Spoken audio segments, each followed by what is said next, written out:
The NBA returned with a doubleheader last night, but locally here in New York, both teams get back on the court tonight as the Nets are home entertaining the Boston Celtics and the Knicks are on the road taking on the Milwaukee Bucks as that game tips off at 8 o'clock tonight. And we've talked a lot about the Knicks, and we'll get to the Nets and Durant here momentarily in a little bit, but we've talked a lot of time about the Knicks as of late because they deserve it. 19-18 to close out the first half. The performance of Randall, great piece the other day, taking it inside the Knicks and the Brain Trust and in the New York Post, and the Worldwide West shirtless as he's going through Zoom calls in his car and everything like that. And Thibodeau, whether he believed in R.J. Barrett and Mitchell Robinson before the start of the year, but we're here now, and obviously you look at this Knicks team, we know the second half is a lot more difficult, and you know that they're going to try and improve this team. The question is exactly how do they go about doing it, right? LaMarcus Aldridge is on the outs down in San Antonio. We know they've sniffed around Andre Drummond with the Cleveland Cavaliers. You look at Victor Oladipo a week and a half ago, turns down that 2-year contract extension with the Houston Rockets. So those are just a few of the names that are kind of more gettable than anything else. Some more gettable than others, obviously, when you look especially with Andre Drummond. But you know what? I look at this second half, and I do believe that, everyone is seeing eye to eye within the organization about exactly what this team is, right? They are 19-18. I don't all of a sudden think that, Tom Thibodeau is going to go in there, and I love the quote in the Post today saying, listen, I have an affinity for good players. What coach doesn't have an affinity for good got a players? soft spot for talent. Right. Yeah. So we all want good quality players here in New York, especially when you look at the Knicks at Madison Square Garden, and I get that. I do think they got to be careful, though, and it's got to be the right move for this Knicks team come March 25th, or even if it happens before in the NBA trade deadline, because I know they might feel that they have the arsenal, and they do, to make a trade for a big-time talent, but let's be honest. That guy's not shaking free right now. He just isn't. Bradley Beal's not going anywhere from Washington. Their season has turned around a little bit. Zach LaVine, Chicago, not going anywhere. Karl Anthony Towns, Minnesota, not going anywhere.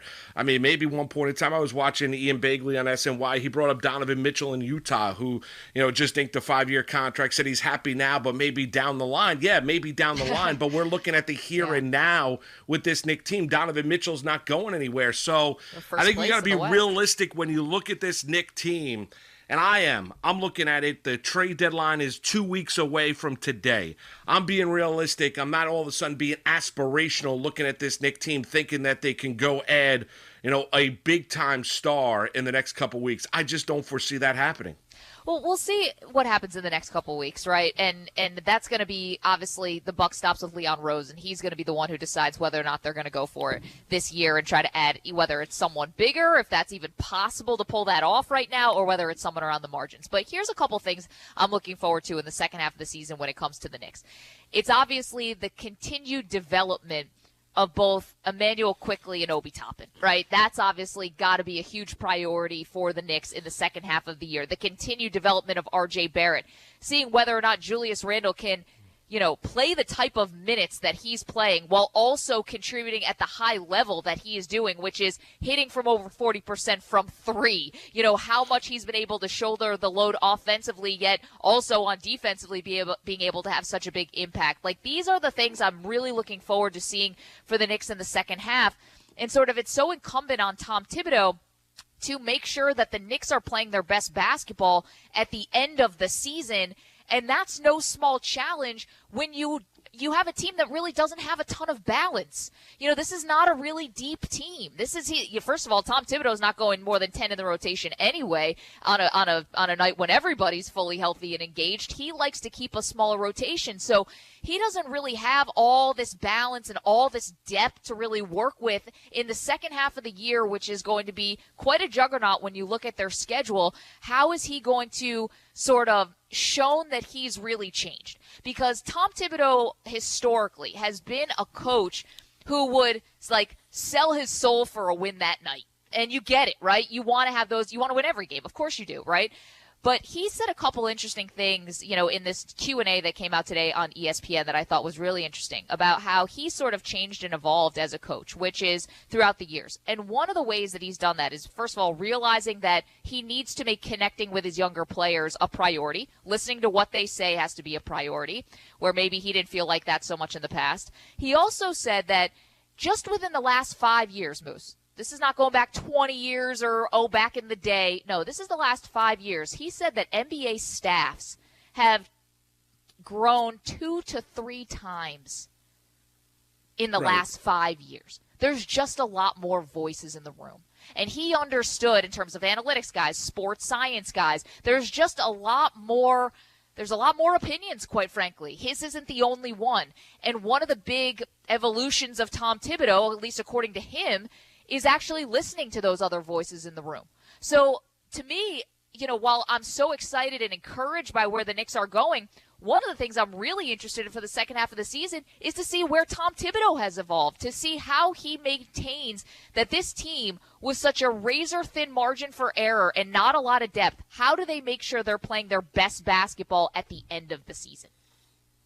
Yeah, I mean, that's exactly what you want. But it's also, it's not just them playing their best, Maggie. There's another thing. Isn't there a ceiling to just how good this team is with what they have? So, I mean, that's the other issue you have too. So it's fair. I mean, there are more voices in the room. You do look at the analytics aspect. We've looked at players resting and load management, which has been a big talking point in the NBA in the last 3 to 5 years, and how you handle players to make sure that at the end of the season they are playing their best. And Tom Thibodeau, you look at R.J. Barrett's logged a lot of minutes. Julius Randle has logged a lot of minutes. But if this team is going to remain competitive in the second half and in a playoff race in the Eastern Conference, Julius Randle's still going to have to log a lot of minutes in the second half. There's really nowhere else to turn on this Knicks team. And that might not be a situation that gets resolved before March 25th or this year, Maggie. It might get resolved in the offseason. Hopefully it does,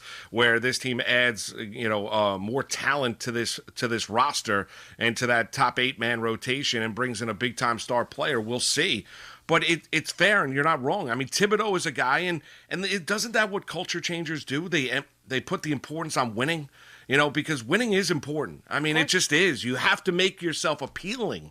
You can't make yourself appealing by being a good story or, hey, we're running a quirky new offense, or look what we're doing. I mean, it's got to equate to wins.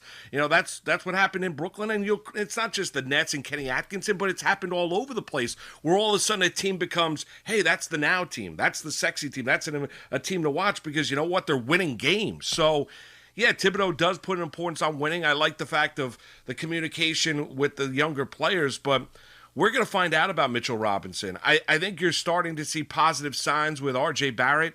I think you've seen overwhelmingly great signs with Julius Randle.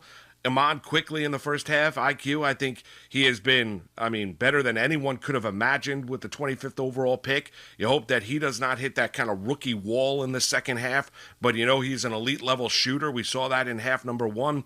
So you're not wrong about Thibodeau and these younger players. But ultimately, in the end, you're going to have to sacrifice to get. So it's a matter of which one of those younger players is attractive enough for an organization, along with the Knicks draft picks in the next upcoming drafts, where you can go and acquire a big-time talent. Listen, it's going to be a balancing act here for the second half of the season for Tom Thibodeau. And you could say, Maggie, no kidding. Like, that's the most obvious thing that anyone has ever said about a basketball team in the second half. However, Thibodeau has a unique thing working for him right now. And it's something that comes along with, the gravitas that he has as a coach who's gotten results in this league before, positive ones. It comes with the fact that, listen, say what you want about, the piece in the Post the other day, and it was really eye-opening about the front office. But one thing that did come out from that, and one thing that Thibodeau has doubled down on since, is just how, they may not agree on everything, but the fact that Worldwide Wes, Leon Rose, and Thibodeau really are in lockstep, right? So the three of them are communicating every single day that they are, again, might not see everything the same, but once the decision is made, they're all on board going with that decision, okay? So that's got to make you feel really good, and it puts Thibodeau, again, in a position that not a lot of NBA coaches actually get to enjoy, which is this. The players are still auditioning for Thibodeau. Think about how many teams in the league and how many coaches feel like they're auditioning for the players. You know, it's such a players' league. And I'm not saying you have to be a 10-year veteran to have a voice. Look what happened in Atlanta. I mean, Trae Young is only in his, is he in his second year? I mean, it's so often that the coach is auditioning for the players because the coach is always obviously your cheapest mistake. And we've seen the revolving door of coaches here with the Knicks. Thibodeau has a very unique position here and one that he can take advantage of. Again, he's got to balance this, but the players are still auditioning for him.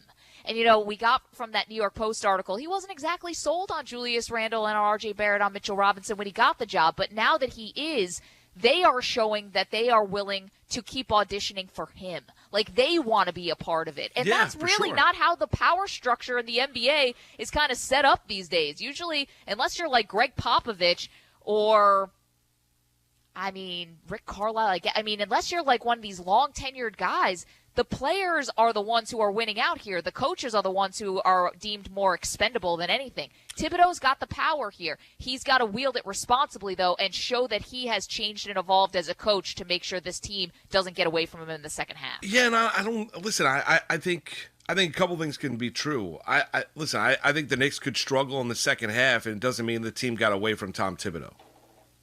I mean, I do think that because you look at the schedule that the Knicks are facing in the second half. I think it's a fair one. I also think you look at players that Mitchell Robinson's got something to prove. R.J. Barrett individually had something to prove. You know, Julius Randle, as we've said time and time again, you're not looking at established stars, right? You're just not. So it's a little bit different when you look at guys that already have established themselves as big-time players. Like you mentioned Trae Young, who's in year 3 with the Atlanta Hawks. Year 3, yes. You know, so you look at Trae Young or Luka Doncic or everything. Well, there's going to come a point in time where if you have that caliber of player, and Julius Randle is great, he's just not Luka Doncic, that you have to adjust as a coach to that player because you know it's a player's league. Those guys individually have got something to prove. IQ, being the 25th overall pick, has got something to prove. He's got to need guys that he's gotten the buy-in here, Maggie. Yeah. And I think people have taken notice. And I think the one thing that I think players around the league will take notice of is if you buy in, you'll be successful. I think Julius Randle is going to be kind of exhibit A for NBA players across the league about what, buying into Thibodeau's system.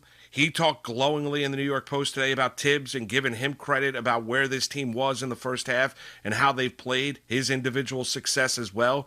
And Thibodeau speaks just as glowingly of his star forward too about the buy-in. But I do think Randle can be that example for other NBA players where you look at, okay, yes, there was a perception of Julius Randle of what he was as a player. He's completely changed that perception. He's done it under the tutelage. He deserves credit, obviously, individually, but he's also done it under the guys and the coaching of Tom Thibodeau, Kenny Payne, and his staff here in New York. So those guys are obviously going to take a little bit of shine off of that as well. So I think that all works. So it all comes down to, and when you're winning, there are these positive stories that you see, and I think you've seen them here with the Knicks. But yeah, the adjustment for Thibodeau, listen, I think Tibbs going to adjust to this roster because, Maggie, this is his dream job. It wasn't Chicago, it wasn't Minnesota. He always wanted to come back to New York and coach here at Madison Square Garden. At one point being an assistant here for the Knicks. So I do think Thibodeau has learned from his mistakes in the past, and I do think you've seen here the necessary adjustments. Obviously, he wants to do it his way. He believes in defense and emphasizing defense, but ultimately, I think you've seen Tibbs adjust his coaching style to the players in today's day and age. Are you convinced that we are going to continue to see the evolution of Tom Thibodeau in the second half of the season? Because I'm waiting on my T-shirt. I ordered my Thibodeau T-shirt. You the did? T-shirt that says, "I'm not happy unless I'm miserable." This is what it said it shipped to me. I thought it was going to be the Turks and Caicos vacation T-shirt. No, I'm not happy unless I'm miserable. Like, I don't ascribe to that theory, but man, do I understand it. I get that.